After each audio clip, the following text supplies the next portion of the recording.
Hello, thanks for joining us on TVC News. We've been bringing you live coverage from the Supreme Court, and you get it there. Most of the things that have actually transpired on the from the Supreme Court. We're bringing you live coverage from there, which has just been delivered by a panel of 7 justices headed by Justice Inyang Okoro. The Supreme Court dismissed the appeal filed by the People's Democratic Party challenging the victory of President Bola Tinubu. And in a unanimous decision, unanimous judgment, a 7-man member panel led by Justice Inyang Okoro dismissed the appeal for lacking in merits. The panel of justices also dismissed the appeal filed by the Labour Party. Then the matter is an appeal in presidential election. So many things there that we also need to talk about. The reason why you were able to watch this earlier today was the fact that it was also allowed. The Chief Justice of Nigeria, Ayodele Ariwola, approved the live transmission of judgment. So everything that went on, it can also, according to the court, it can also be assumed that the jurisdiction can be conferred on the court by parties. So the Supreme Court said it cannot do what the Court of Appeal did not do in many of these issues which they brought up. And also the Supreme Court said it cannot also invoke Section 22 of its Act after the 180 days for the trial courts deliver judgment has lapsed. Then a petition cannot amend its petition after the 21 days allocated for filing petition, which has lapsed in line with Section 134, subsection 7 of the Electoral Act. One of the petitions, according to some of the petitions brought by the PDP to the Supreme Court, which the Supreme Court described as shocking, it said the lower court can no longer have the jurisdictions to entertain any fresh applications. It makes it clear that the Supreme Court has no jurisdiction to entertain same.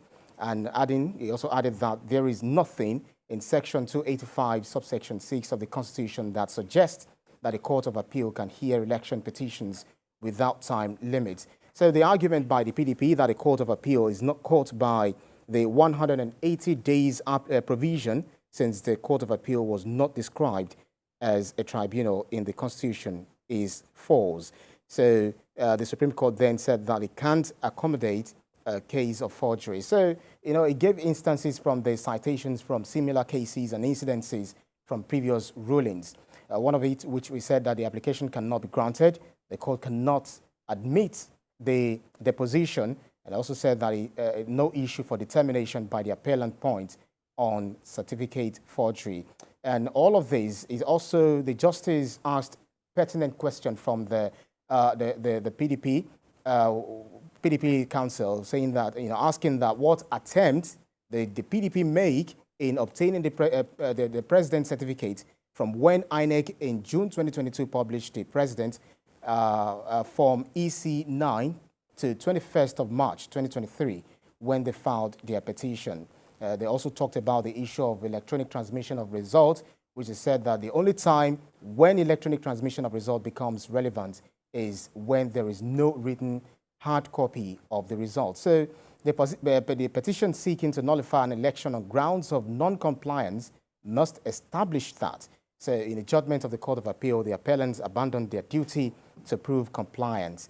And on, quite interesting conversation that talked about the 25% of the votes, which it also clarifies the issue of the status of the FCT, saying that it doesn't enjoy special status. In summary, that there is this striking out of the PDP's witness as well.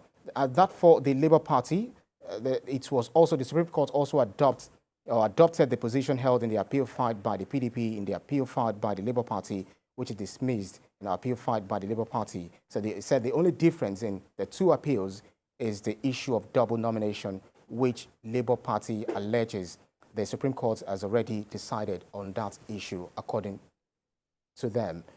So all of these and on, so many talking points to bring to your hearing, some of which you saw live, what we are giving you the live transmission of what transpired in the courts today, with using simple expressions, simple language, without legalese, to burden Nigerians. Let me bring this to my colleague in the studio, Ayodele Ozugbakun, who has been monitoring the Supreme Court's judgment all day, to have one or two conversation as regards this. Ayodele Ozugbakun, it's good to see you this morning. Thank you very much. It's been, a long time coming. It's been a long time coming. We've been looking forward to today, how it's going to pan out and all of that. With all of this hulabaloo, what do you think this, judgment, bring to the fore now? I wasn't expecting anything different.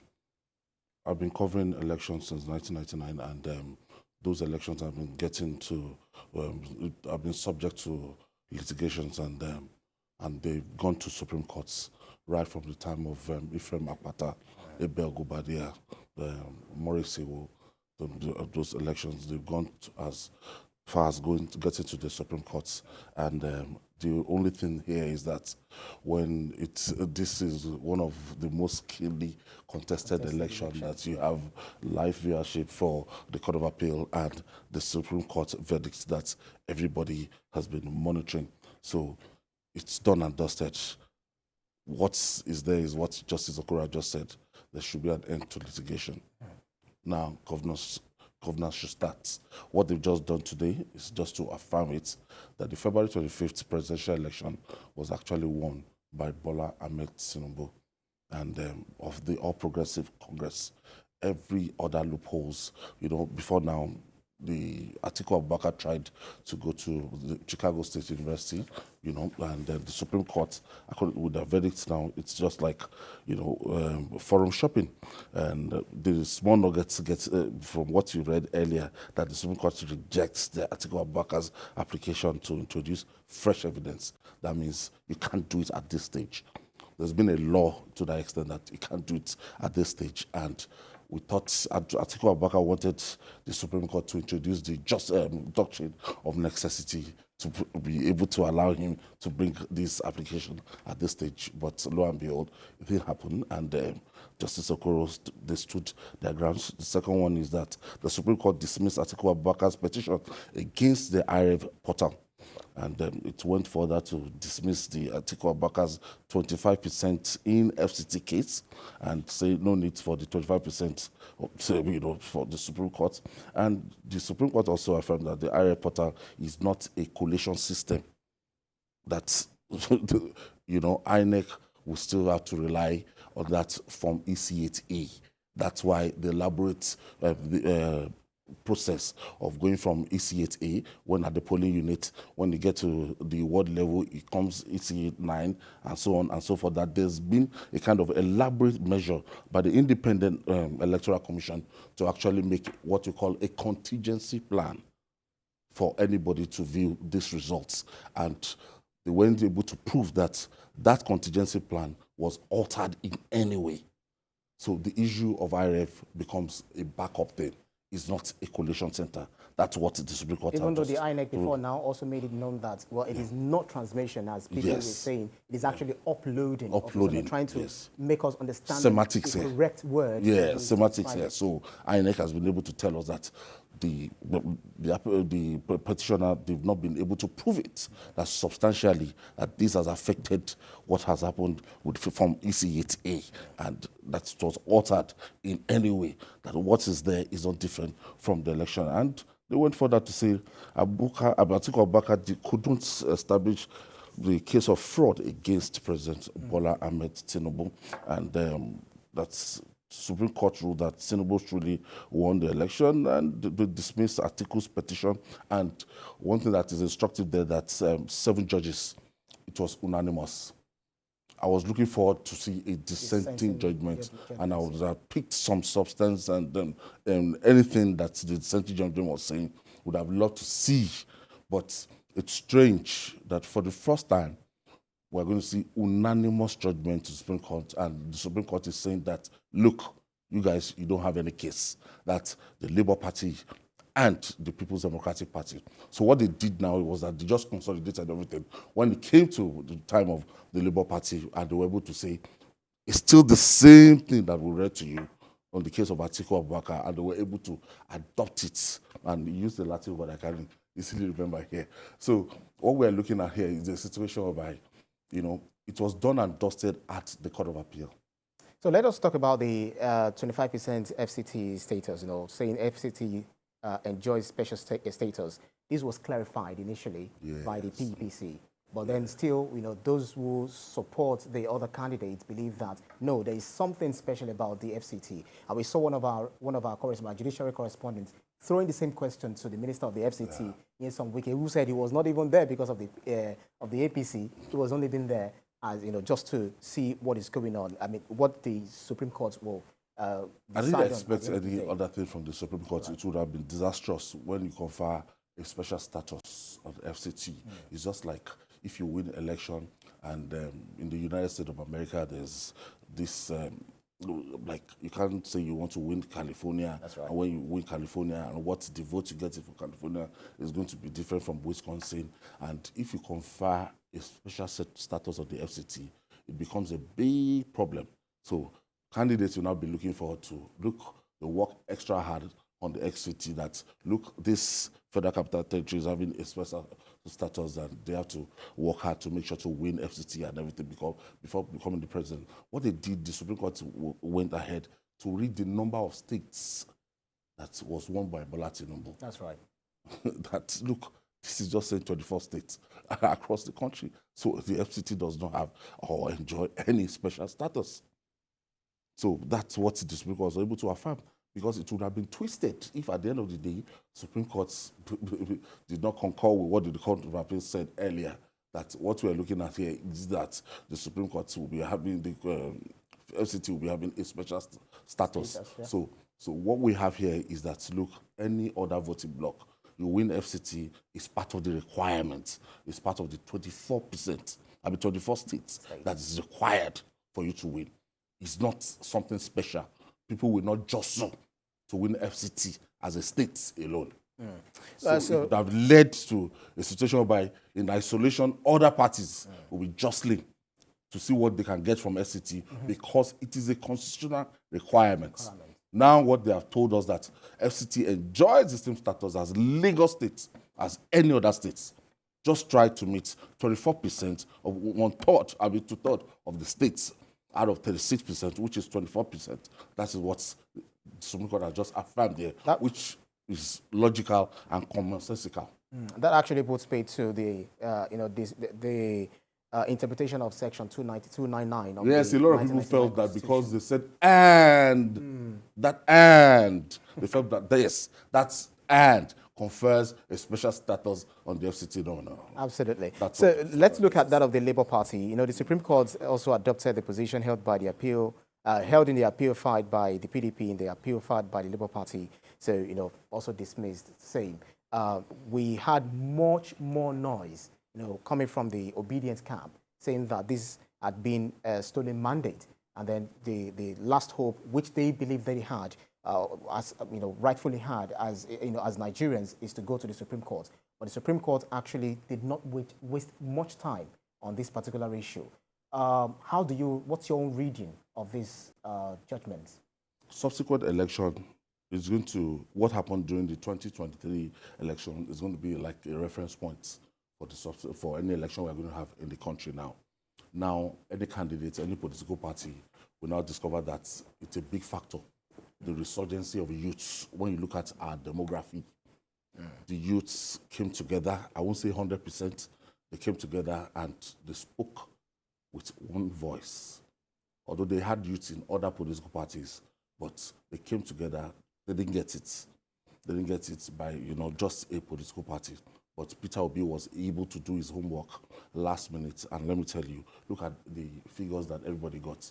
Peter Obi was able to make a mark in that election. He wasn't strong enough. He wasn't strong enough to get, to bridge that tape.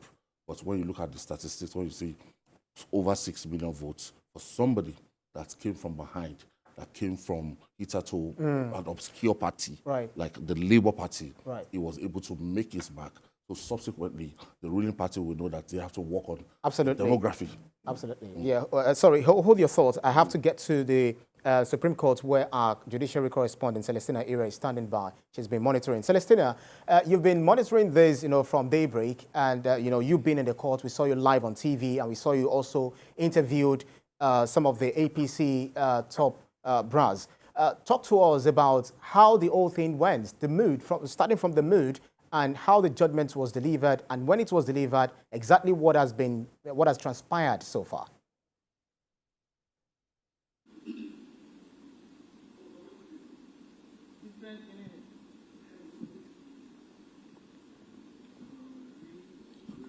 Celestina, let me confirm if you can hear me. I can barely hear you, but the Supreme Court has dismissed the appeal filed by the Labour Party and the People's Democratic Party. And the Supreme Court said that the appeals lacked in merits and ought to be dismissed, and they were accordingly dismissed. The Supreme Court also affirmed all the positions held by the Presidential Election Petitions Court, which was the Court of Appeal that started this particular petition by the Labour Party and the PDP, and also that of the APM. The court agreed with some of the positions and all the positions held by the lower court, which is the Court of Appeal, in dismissing the appeal, one, concerning the status of the FCT, where the PDP and the Labour Party had alleged that the FCT is a deciding state. The Supreme Court said, no, that is not the position. The FCT is not a deciding factor when it comes to the election, and also the fact that the INEC did not transmit result read time on the IRF did not stop the collation and never affected the election, and the fact that the PDP had alleged that they should be returned as the winner of the election, that the result pronounced by INEC was not true. The PDP never brought out any figure as to the vote deducted from their vote or the number of votes they ought to have scored if the result were transmitted time, and also that we recall that the Court of Appeal struck out some witness statements by witnesses of the PDP and also that of the Labour Party. We recall that these witness statements were obtained after the 21 days, which is allowed by law for the petition to be filed.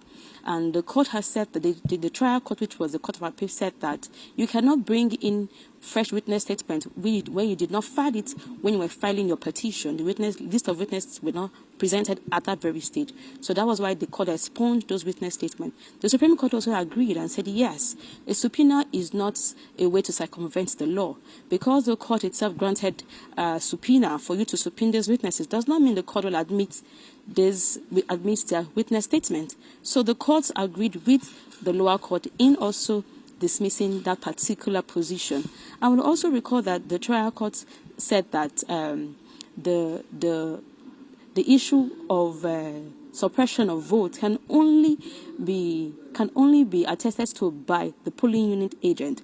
The PDP only called the state collation agent and the national collation agent. The polling unit agent, they did not call the polling unit agent. They alleged suppression of votes.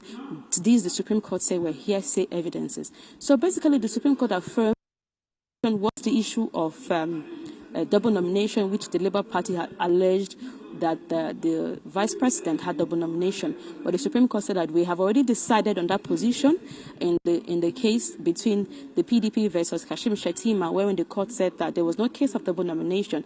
And on that basis, that was what the Supreme Court also used, when we call on the 23rd of October, used in dismissing the APM's petition.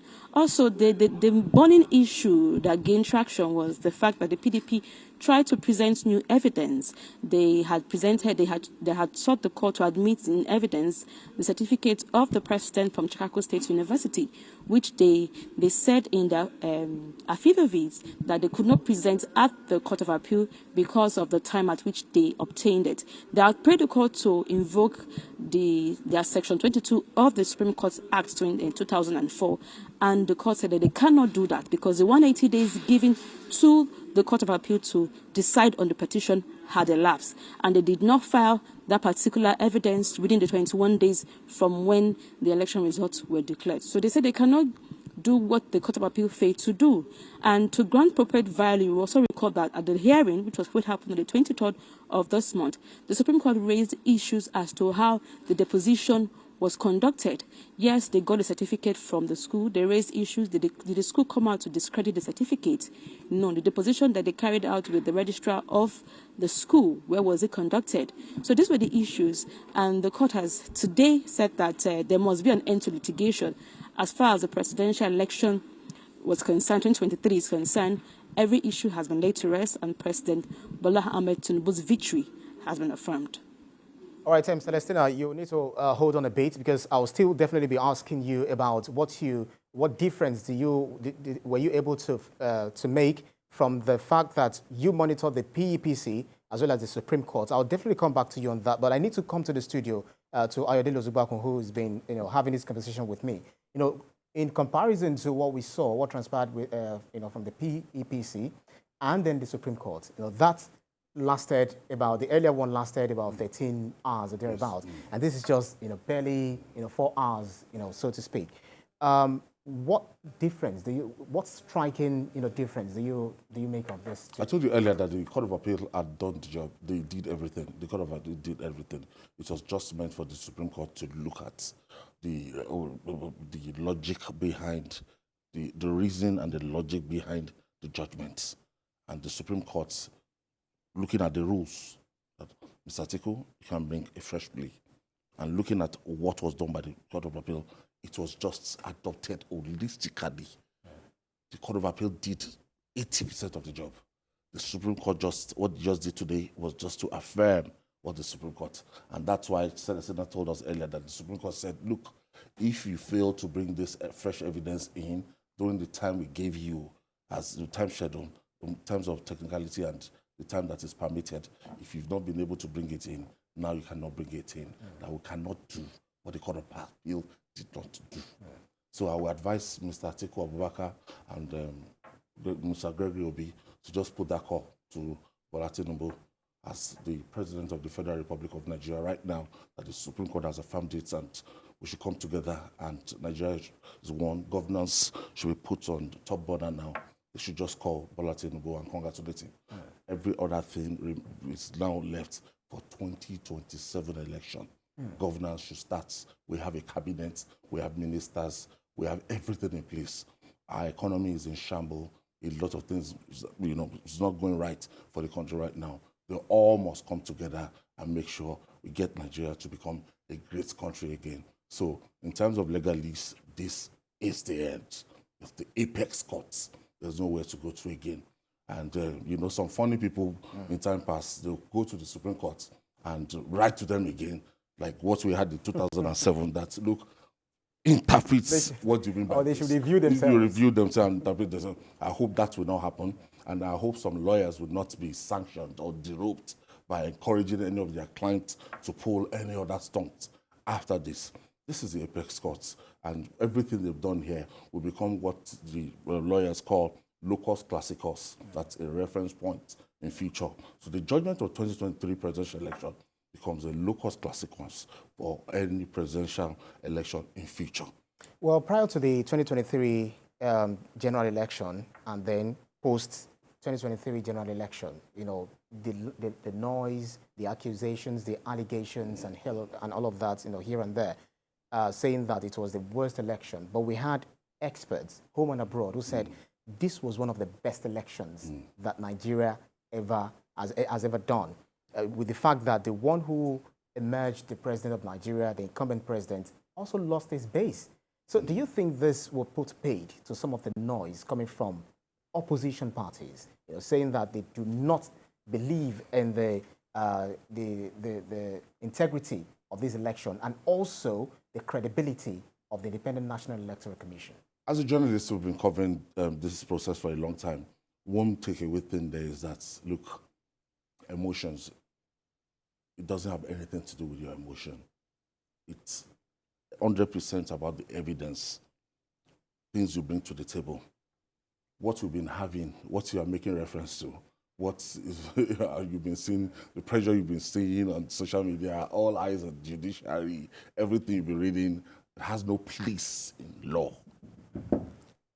Law deals with hard facts. Right. So whatever the emotions, as at that time, a lot of people feel that, it was a keenly contested election. And if you see the president who won with just below 40% of the entire vote cast, so it was divided. But when you now see it, Peter Obi had 6.1 million, Atiku had 6.8 or 6.9 million. When you see that statistic, the president was a clear lead of 8 million votes.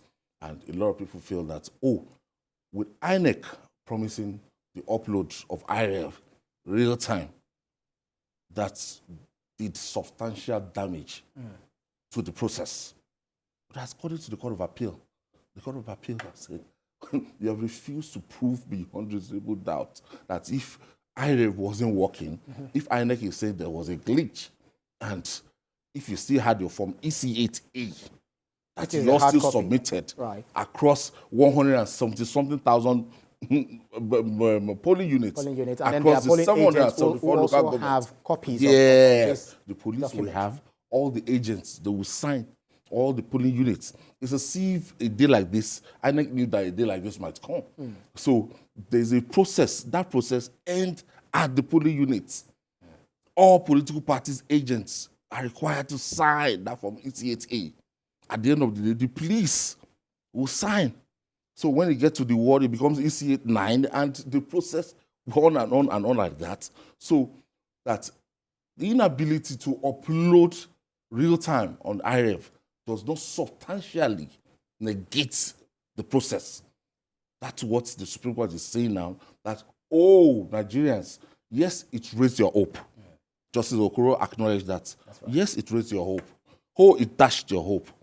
Hope INEC will be able to listen to this now and say, you don't need to raise our hope subsequently, you don't need to dash the hope. And that encouraged a lot of Nigerians to come out to say, I will see it on the IREV. But for you to now come and say, the inability of INEC to upload it on the IREV marred the whole system, you need to prove it. And the People Democratic Party and the Labour Party, they weren't able to prove jack. And that was what brought about the unanimous decision of the Supreme Court. That's speaking to the fact that one of the justices of the PEPC said that, did you want us to go to the streets to start looking for evidence? Yes. Well, some people even felt that some people felt that the tone of that judgment in the Presidential Court of Appeal, that was it what? But I was listening to a judgment in the United States 2 weeks ago, and the judge came out and the judge said, look, this man is the Lucifer incarnate, as in the course of judgment. Judges, they have their words they use, and they use the opportunity to reprimand lawyers of their failures, of what they refuse to do. So that's when one of those judges said, you don't expect us to go on the streets to start looking for evidence for you. Well, I think Nigeria's election has actually come a long way. Looking at our democratic values, entrenchment of democracy in this country, where we only get to read or listen or watch the outcome of it on television or radio on the pages of newspapers. But now we all had to be witnesses to what the justices were reading out as judgments. And they made it simple. Well, we'll talk about the legalese, we'll talk about the language later. But how far have we come in terms of witnessing how decisions are made in court? Now, at the initial level, if you remember, the Court of Appeal did not allow live coverage. Now, the Court of Appeal, looking at the sensitivity, they were going to bring witnesses. And that might compromise the security of those witnesses. People were going to bring some people from abroad, some people came in within, some experts came. We even heard of one that will be coming from Russia. Do you understand? Who has never lost a case, and all of those. So it might be counterproductive at that stage for you to bring in the cameras. What they just did now was just for our judgments, for the judgments. And the reason behind our judgment, that was when that judgment, last said, went on and on and on. They didn't allow for the process for cameras to come in.